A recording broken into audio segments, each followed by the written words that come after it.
Makakausap po natin si Captain Noemi Cayabyab. Siya po ang tagapagsalita ng Philippine Coast Guard. Good morning po. Ma'am Noemi, si Xander po ito. Yes, good morning po Sir Sander at maraming salamat po sa oportunidad.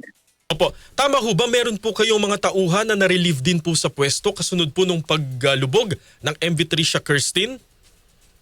Yes, tama po kayo Sir Sander, no? So meron po tayo 4 na tauhan na na-dismiss.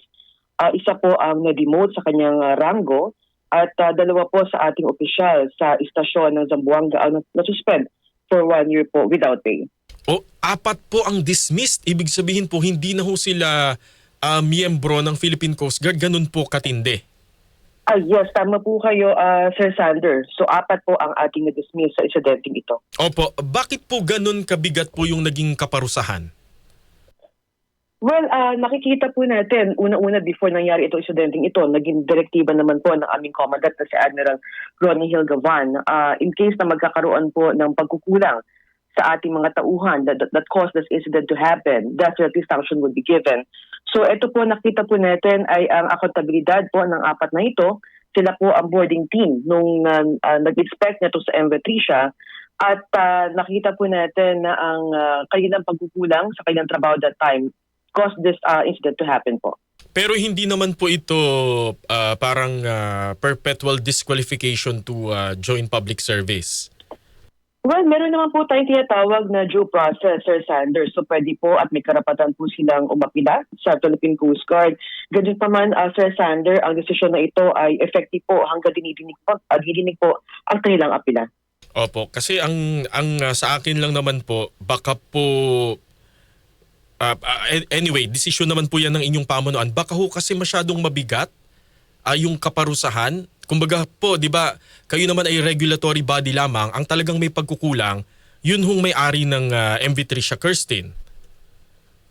Yes, at tama po kayo, Sir Sander. Ito naman po is naging decision po ng Philippine Coast Guard just to show po yung ating transparency and accountability po and even yung institutional reform after this incident. So ang naging decision naman po dito sa ating mga tauhan is based on their role-based accountability. So ito po mga enlisted personnel po natin na 4 po ay may direktang tungkulin po sa aktual na inspeksyon na itong MV Tricia. Kaya kung mapapansin po ninyo, Sir Sander, it's medyo mabigat po ang naging parusa po natin. At itong 2 opisyal naman po ay mayroon pong command at supervisory responsibility. Sila po ang station commander at acting station commander that time. Kaya pinatawan din po sila ng suspension at even yung retraining po after po serving the suspension. Opo, yung mga nasuspindi po na 2 opisyal, tama ho no ma'am, 2 yung suspended. Ano ho yung isa? I'm sorry, Sir Sander, nawala po kayo. Opo, yung 2 po suspended, ano po yung nangyari dun sa isa? Demotion po sa kanyang ranggo po. Demoted dun sa kanyang ranggo. Opo, ang ano ho pala no, ang bigat po ng kaparusahan kapag sa Philippine Coast Guard po ang disiplina. Yes, yan naman po ang ating gusto rin ipakita ang transparency po ng Philippine Coast Guard. At again, we don't want to make this happen again po itong incidenteng ito. Kaya ito na rin po ay isa na rin pong pagpapakita ng ating accountability and even yung pagkasagawa ng ating mga institutional reform. So after this incident po, definitely we will be more strict in the conduct of inspection. We will also be conducting yung pag-audit at pagkakandak po ng random inspection sa ating mga pre-departure inspection team. And of course, yung reforma pa rin po ng ating mga trainings po ngayon sa ating mga tauhan. Opo, Captain Cayabyab, yung 2 hong na suspinde, pwede ba silang magtrabaho within that 1-year period? Na, kumbaga, kukuha sila ng ibang hanap buhay? Hindi naman po natin sila, we are not restricting them, Sir Sander. No, again, kung wala pong sahod, kawawa rin po ang kanilang mga pamilya. So they could also find a job po while suspended.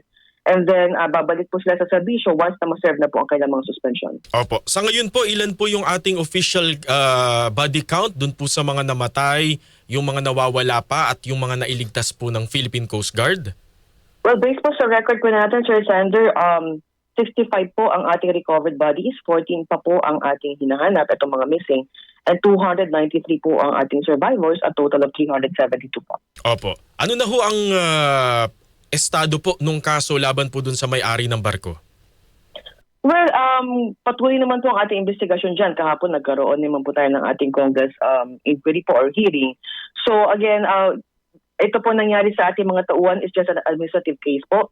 Pwede pa rin pong may possibility of criminal and civil liability charges sa ating shipping companies po. Titignan po natin hanggang umuusad po itong investigasyon po natin. Opo. Pero ma'am, yung search and retrieval, itinigil na ho ba ng Coast Guard? Iko-correct lang po natin yan, Sir Sander, no? Ang tinigil lang po natin is yung Rescue. diving operations po natin. Diving operations lang po, Sir Sander. Ibig sabihin po, magpapatuloy pa rin po ang ating search and rescue, ating surface search po at tinatawag po natin. We are also still in constant coordination with the local government units and even yung mga coastal communities po natin para tulungan po tayo sa paghahanap ng mga itong 14 na hinahanap pa rin po ating mga missing individuals. So, ang tinerminate lang po natin is the diving operation. Dahil nasuyod na po lahat ng ating technical divers ang kabuuan po ng MV Tricia 13 po. Okay, so hindi na po natin sisisirin pa yung wreck site. Ang gagawin na lamang po siguro ay yung pagpapatrolya sa karagatan. Yes, tama po kayo, Sir Sander. Kahapon ay nagtapos po itong ating diving operations. Actually, it's February 23 na Opo. halos nasuyod na po. And then, 3 araw po tayong nag-conduct ng swiping procedure po, re-swiping procedure, just to check, Sir Sander, na wala po talaga tayong na-miss na mga lokasyon ng barko na posibleng meron pong natrap na mga individual. Opo, opo. At maraming salamat din po sa serbisyo po ng ating mga technical divers. Hindi ho madali yan eh. Kumbaga, may lisensya po yan at talaga pong masidhi yung training po ng ating mga diver. Yes, tama po kayo, Sir Sander. Opo. Ma'am, bagamat maaga pa naman no, at nabanggit nyo na rin ho kanina yung ginagawa po nating pag-inspeksyon sa mga pantalan, mga barko. Kamusta po ang paghahanda po natin para po sa Semana Santa? Pagdating po sa Semana Santa, Sir Sander, magtataas po tayo ng ating alert status. Lahat po ng ating mga Coast Guard operating units, buong nationwide po yan, Sir Sander. So we will be intensifying more yung pagkakandak po natin ng ating pre-departure inspection, ensuring po that all vessels are seaworthy to sail before departing to every port. And of course, yung pag-i-ensure din po na wala po tayong excess passengers. No? Yan po ang gagawin po talaga natin. Again, we will also be ensuring yung security measures po sa mga pantalan. We are partnered with other agencies, particularly yung PPA. We will be deploying our Coast Guard K9 units to conduct layering inspections po.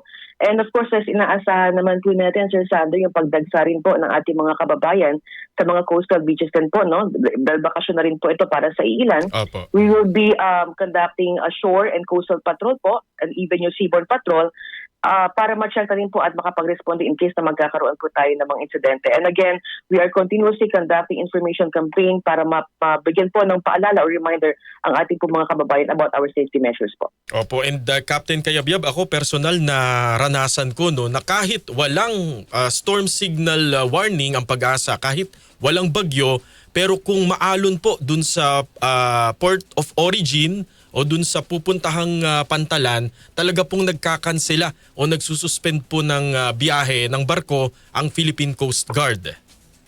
Yes, tama po kayo, Sir Sander. Kaya ang amin din po reminder sa atin po mga kababayan na sasakay po ng mga sasakyang pandagat ay palagi pong i-check yung mga weather updates po ng Pag-asa at kung pwedeng ipagpaliban po muna ang pagbiyahe kung hindi po talaga maganda yung weather or sea condition sa mga areas po nila. Opo, Captain Noemi Kayabyab, bagay na bagay po kayo sa inyo pong posisyon ngayon. Maraming salamat po sa Philippine Coast Guard. Maraming salamat po, Sir Sander, at magandang umaga po. Thank you po, Captain Noemi Kayabyab.